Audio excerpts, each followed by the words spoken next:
किसी ने भी इस दरवाजे को खोलने की हिम्मत नहीं की, क्योंकि जो चीज इसके पीछे छुपी है वो इतनी खतरनाक है कि चाइनीज गवर्नमेंट ने इसको पिछले 50 सालों से सील्ड ही रखा है और राजा ने अपने टॉम के अंदर मैकेनिकल ट्रैप्स लगवाने का ऑर्डर दिया था। क्रॉसबोस जो इंट्रूडर के एंटर होते ही ऑटोमेटिकली फायर हो जाए और ये पूरे वर्ल्ड हिस्ट्री का सबसे ग्रेटेस्ट आर्कियोलॉजिकल सीक्रेट है। मार्च 1974 चाइना के शियान प्रोविंस में कुछ फार्मर्स खेतों में काम कर रहे थे। अचानक उनका फावड़ा किसी हार्ड ऑब्जेक्ट से टकराता है। पहले उन्हें लगा कि शायद ये मिट्टी का पॉट होगा, लेकिन जब उन्होंने मिट्टी हटाई तो एक चेहरा सामने आया, फिर एक और, फिर कई सारे। धीरे धीरे उन्हें लगभग 8000 सोल्जर्स के स्टैच्यूज मिले, एक पूरी की पूरी आर्मी जो अलग अलग हथियारों से लैस थी, जो जमीन के अंदर एक बहुत ही बड़ी गुफा में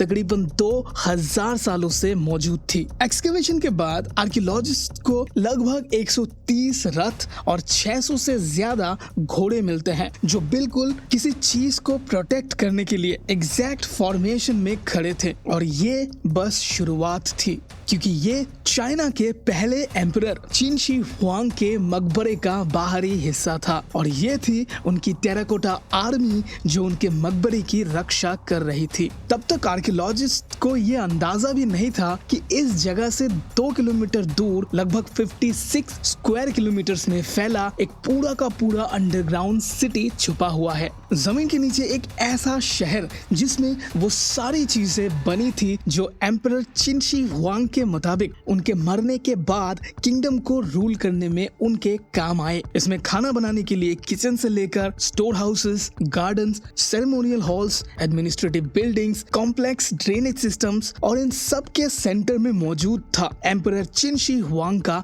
असली मकबरा। कहा जाता है कि इस मकबरे में हजारों करोड़ों के सोना चांदी, प्राइसलेस आर्टिफैक्ट्स और दुनिया के सबसे रेयर खजाने रखे गए थे। लेकिन आर्कियोलॉजिस्ट और चाइनीज गवर्नमेंट सिर्फ मकबरे के बाहरी हिस्से में खुदाई करते हैं और चिन शी हुआंग के असली मकबरे को हाथ भी नहीं लगाते। आखिर ऐसी कौन सी चीज थी जो आर्कियोलॉजिस्ट को रोक रही थी चीन के पहले सम्राट के मकबरे को खोलने में? यहाँ जवाब हिस्ट्री में छुपा है। दरअसल चिन शी हुआंग का मकबरा सिर्फ एक कब्र नहीं था, बल्कि एक ऐसी कहानी का हिस्सा है जो चाइना में लोग बचपन से पढ़ते और सुनते हुए आए हैं। ये कहानी मिलती है चाइना की एक बहुत ही मशहूर ऐतिहासिक किताब शीजी में, जिसे लगभग 100 बीसी के आसपास प्रसिद्ध इतिहासकार सीमा शियान ने लिखा था। चिन शी हुआंग को चाइना का पहला सम्राट माना जाता है, क्योंकि उन्होंने ही बिखरे हुए चाइना के 7 अलग अलग स्टेट्स को एकजुट करके एक यूनिफाइड चाइना बनाया था। इसी दौरान उन्होंने स्ट्रिक्ट कानून लागू किए, पूरे देश में एक ही लिपि का इस्तेमाल शुरू किया, एक ही सिंगल करेंसी इंट्रोड्यूस की गई और अपने साम्राज्य के बॉर्डर्स पर बड़े बड़े दीवारों का निर्माण करवाया, जो आगे चलकर the great wall of China बने। उस समय जितने भी लोकल रूलर्स थे सबको अपने अंडर में लाकर एक यूनिफाइड चाइना डिक्लेयर किया। लेकिन उनके अंदर एक डर था, मौत का डर। अपनी ताकत का इस्तेमाल करके उन्होंने आसपास के राजाओं को हराया, हजारों करोड़ों का सोना चांदी जमा किया, लाखों फौज तैयार की। फिर भी उन्हें ये पता था कि एक दिन ऐसा आएगा जब वो मर जाएंगे और उनकी मौत के बाद ये सब कुछ किसी और के कब्जे में चला जाएगा। शायद उनके दुश्मन वापस से उठ खड़े होंगे और एकजुट चाइना को फिर से तोड़ने की कोशिश करेंगे, और ये बात उन्हें कभी भी मंजूर नहीं थी। इसीलिए उन्होंने पूरे चाइना के कोने कोने से स्कॉलर्स, डॉक्टर्स और एल्केमिस्ट्स को बुलाया और उन्हें एक मिशन पर भेजा गया, कुछ भी करके एक ऐसी दवाई या फॉर्मूला ढूंढना जिससे वो हमेशा के लिए जिंदा रह सके, मतलब वो अमर हो जाए। इसके बाद अलग अलग टीम्स बनाई जाती है, कुछ को दूर अनजाने आइलैंड्स में भेजा गया ताकि वहां किसी जादुई जड़ी बूटी या मिरेकलस पोशन का पता चल सके, और बाकी लोगों को सीक्रेट लैब्स में बंद करके एक इमॉर्टलिटी यानी अमर होने का फॉर्मूला बनाने को कहा गया। उन्हीं एक्सपेरिमेंट्स में एक चीज बहुत कीमती मानी जाती थी, मर्क्यूरी यानी पारा। आज हमें पता है कि मर्क्यूरी जहरीली होती है, लेकिन उस वक्त के चाइना में लोगों को लगता था कि पारा उन्हें लंबी उम्र दे सकता है। इसीलिए कुछ लोग इसका सेवन भी करते थे। यहाँ तक कि एक परंपरा ये थी कि अगर कोई दरबार में अच्छा काम करता था तो उसे इनाम के तौर पर थोड़ा सा पारा दिया जाता था। और इसी मर्क्यूरी के कारण सिर्फ 49 इयर्स की उम्र में चिन शी हुआंग की मौत हो जाती है। लेकिन उन्हें ये भी पता था कि अगर इमॉर्टलिटी का फॉर्मूला कभी नहीं मिला तो एक दिन मौत उनके दरवाजे पर दस्तक जरूर देगी, और इसीलिए उनके पास एक प्लान बी भी था। तख्त पर बैठने के कुछ ही दिनों बाद उन्होंने एक फैसला कर लिया था। उनके लिए एक ऐसा भव्य मकबरा बनेगा जिसमें उनकी हर जरूरत की चीज होगी, ताकि मरने के बाद वो हजारों सालों तक बिल्कुल वैसे ही राज करते रहे जैसा वो जिंदा होते हुए करते थे। प्राचीन चीन में मकबरा बनाना बहुत ही महत्वपूर्ण माना जाता था। अक्सर लोग अपने जीवन में ही अपना मकबरा तैयार करवाते थे क्योंकि वो मौत के बाद के अस्तित्व में विश्वास रखते थे। और चिन शी हुआंग जैसे सम्राट के लिए मकबरा आम लोगों जैसा नहीं हो सकता था। उन्हें कुछ ऐसा बनाना था जिसकी कल्पना भी इतिहास में किसी ने पहले कभी नहीं की थी। अगले लगभग 38 सालों तक माउंट ली के नीचे तकरीबन 7 लाख कारीगरों की मदद से चिन शी हुआंग ने अपने लिए एक पूरा अंडरग्राउंड किंगडम तैयार करवाया। एक ऐसी दुनिया जहां हर चीज परफेक्टली डिजाइन की गई थी, सोने, चांदी, कीमती रत्नों और रेयर खजानों से भरी हुई। हिस्टोरियन सीमा शान के मुताबिक ये मकबरा चिन शी हुआंग के साम्राज्य का एक सिंबल था। इसके अंदर पारे की नदियां बनाई गई थी। इस मकबरे के नीचे का लेआउट चाइना के असली मैप को रिप्रेजेंट करता था। यांगजी और हुआंग जैसे नदियों को मर्क्यूरी से भर दिया गया था। लेकिन चिन शी हुआंग को डर था कि उनके मौत के बाद कोई बाहर जाकर उनके मकबरे के स्ट्रक्चर या खजानों के बारे में दुनिया को बता देगा। इसीलिए जब ये मकबरा पूरी तरह तैयार हो गया था तो जितने भी कारीगर, आर्किटेक्ट्स और वर्कर्स ने इस पर काम किया था उन सभी को मकबरे के अंदर ही दफना दिया जाता है। उसके बाद इस पूरे कॉम्प्लेक्स को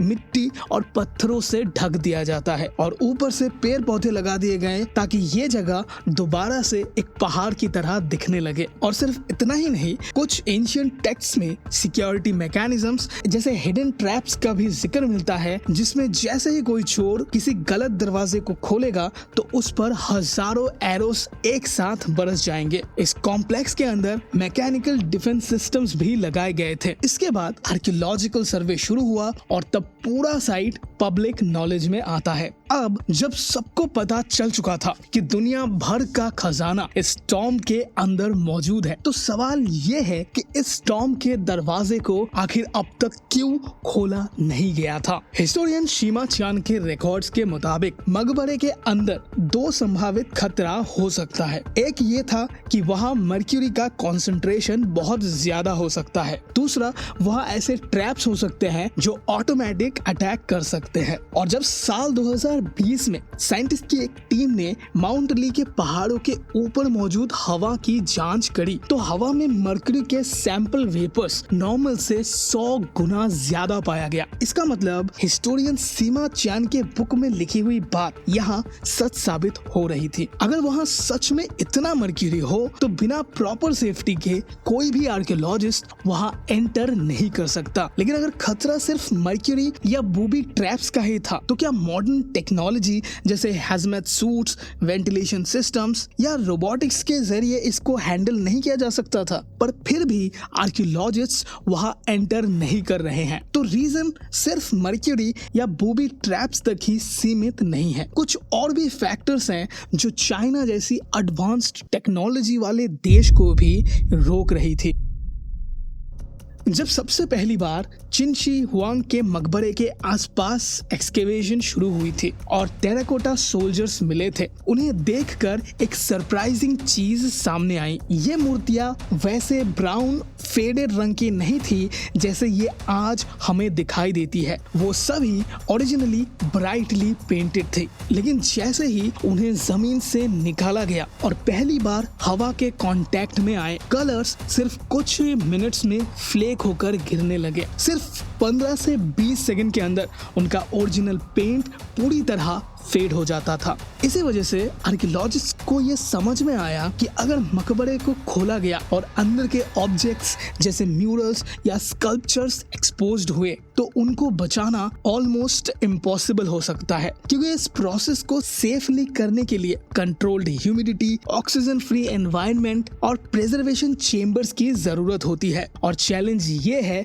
कि ये मकबरा छोटा नहीं है, सिर्फ टॉम का एरिया ही 6.3 स्क्वायर किलोमीटर्स में फैला हुआ है। इतना मैसिव अंडरग्राउंड कॉम्प्लेक्स को एक्सकेवेट करके एक कंट्रोल कंजर्वेशन एनवायरनमेंट क्रिएट करना आज की टेक्नोलॉजी के लिए भी ऑलमोस्ट इम्प्रैक्टिकल है। इसीलिए एक्सपर्ट्स का मानना है कि मकबरे को तभी खोलना चाहिए जब साइंस और प्रिजर्वेशन टेक्नोलॉजी इतनी एडवांस्ड हो जाए कि हम अंदर का एक भी एलिमेंट डैमेज किए बिना उसे प्रिजर्व कर सके। और शायद यही सबसे बड़ी वजह है मकबरा आज तक सील्ड है। अंदर रखे वो हजारों आर्टिफैक्ट्स, टेक्स्ट और ऑब्जेक्ट्स को नुकसान होने का रिस्क है। आर्कियोलॉजिस्ट्स और चाइनीज गवर्नमेंट का फोकस डेंजर या ट्रैप्स पर नहीं है, बल्कि प्रिजर्वेशन पर है, क्योंकि जो चीजें 2000 सालों तक सही कंडीशन में बनी रही वो एक्सकेवेशन और हवा के कांटेक्ट में आते ही खराब हो सकती है। इस वक्त चाइना का ऑफिशियल पोजीशन सिंपल है, एक्सकेवेशन तभी किया जाएगा जब टेक्नोलॉजी इतनी एडवांस्ड हो कि प्रिजर्वेशन टेक्नोलॉजी को डेवलप कर सके ताकि